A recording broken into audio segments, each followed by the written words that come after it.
I think everyone already knows about the confrontation between the private military company Wagner and the Russian Ministry of Defense. My name is Maria Drutska, and in this blog I will tell you a little bit about what is happening in this confrontation right now and why it will only escalate in the future. First of all, you need to understand that according to the legislation of the Russian Federation, the private military company Wagner is absolutely illegal, as private military companies and mercenary activities as whole are banned at legislation level in Russia. So what we have in that, alongside the Russian army, there are armed individuals who are in no way implemented into Russian law, and if someone starts killing them, there will be no repercussion for anyone. The funniest thing is that the Wagnerites are equipped with heavy armed vehicles and even aircrafts. But as we all know, different proxy forces are not a new invention. So just remember that Wagner is an illegal organization, and let's move on. So why do the Wagnerites have such strained relations with the Russian Ministry of Defense? It's actually very simple and goes back to the days of the foundation of Wagner. If you are interested in learning more about PMC Wagner and their combat path, write me about this in comments below and I will make a separate, more detailed videos. But let's get back to the topic. There are many former professional Russian military personnel in Wagner who, tired of corruption, regulations, and rather low payment in the official army, moved to the PMC, where they had significantly better provisions and absence of excessive bureaucracy and good pay. The Wagnerites started to dislike the Russian army back in Syria when they were forced to solve combat tasks there, where the Russian army got repelled by ISIS. These are not isolated incidents which have long been known to everyone.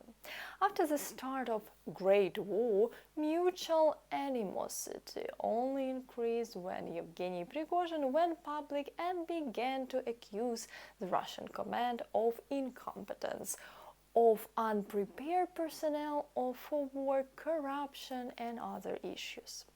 And now a little remark. Prigozhin is not an ordinary businessman. He is a man who knew Putin even before his presidency, and PMC Wagner is a separate tool that directly obeys Putin.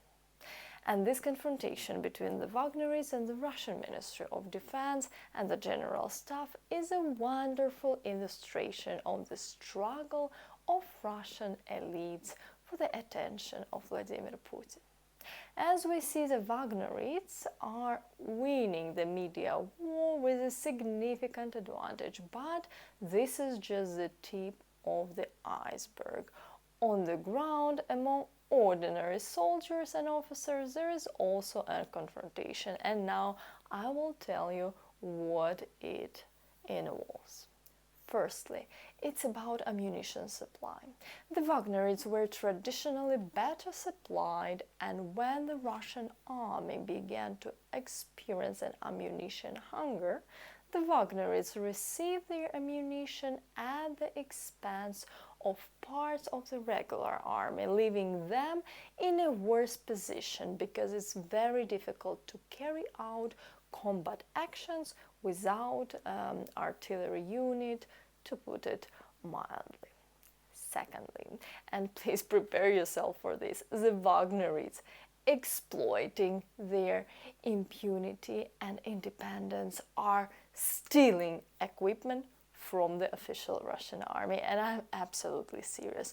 Wagnerites often set up makeshift checkpoints where they stop Russian soldiers, then pointed guns at them, for them to leave their equipment and then take it for themselves. Not bad, right? I'll probably make a video about this. If you're interested, please subscribe to my channel and like this video.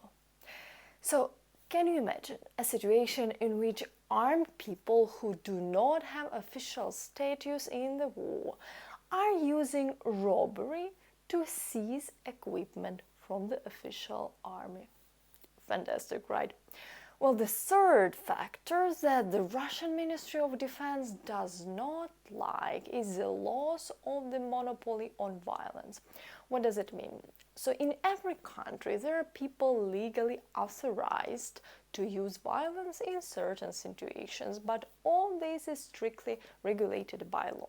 PMC Wagner is in no way limited by law, only by their own concepts. Kidnapping people, torture, looting, all this exists in the Russian army, but the Wagnerists do not limit themselves to Ukrainian military and civilians. They treat official Russian soldiers in the same way, and their hands are completely untied. Fourthly, the Wagnerists are the force that is ready to act within Russia, literally conquering power for their owners.